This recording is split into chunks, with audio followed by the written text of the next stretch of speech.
So yun, good morning mga paps, mga padyak. Another project bike na naman yung papakita ko sa inyo.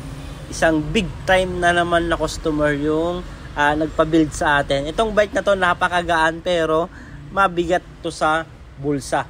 Isa-isayin natin yung mga parts na nakabit dito. Unahin natin dito sa frame niya, Explore 2000. Kung naghahanap kayo ng quality na frame, ito na yung marirecommend namin. Mountain Peak Explore. Kahit anong series yan, mapa 2000, 4000, 6000 or Explore Boost, lahat yan quality. Combination ng frame na to, matte gray and black. Dito naman tayo sa group set niya, big time. Naka SLX straight group set tong si Sir. SLX brake set, SLX shifter. Dito tayo sa baba, SLX crankset, 34 teeth, SLX chain. Ayun, napakaganda na itong group set na to, magaan. SLX RD. Dito naman tayo sa sprocket niya, 1051. Itong big ring ni SLX is aluminum na. Ito pang malupit dito.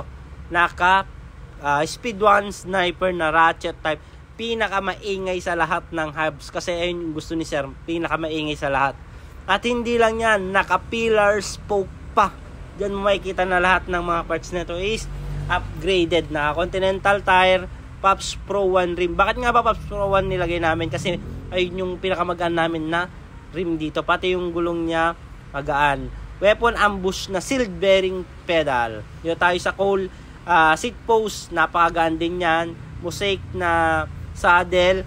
Mountain Peak negative 17 na stem. FSA handlebar carbon. Sear grip. Ayan. Etong sear na to, ito yung magaan na grip. Silicone to. Match pa rin sa color combination natin na black, white, and red. Napakaganda. Ayan. Ang request ni Sir, carbon yung handlebar, kaya carbon nilagay natin. Dito tayo sa fork niya, Suntour Epixon, kasi gusto nyo rin magaan. Kaya ito yung isa rin sa nirecommend namin. Carbon sana na Axon, kaso medyo sobrang mahal na, kaya ito yung na-build natin sa budget ni Sir. Ang request niya rin yung rotor natin, pula. Ayan, di katulad kasi sa Shimano is silver lang siya. Gusto ni Sir is may terno yung rotor niya sa frame. Kaya ayun, ayan yung kabuuan ng bike ni Sir. Magkano nga ba yung build cost nito? Inabot to ng 74,800 pero binigay natin kay Sir ng 69,000 pesos. Kung gusto niyo magpa-build, visit lang kayo dito sa Pops Bike Shop. Ang may-ari ng bike na to, yung nakita nyo, nakaputi. Ayan. Meron siyang complete freebies. Battle cage, tail light chain protector, lever boot, at patch kit t-shirt. Thank you!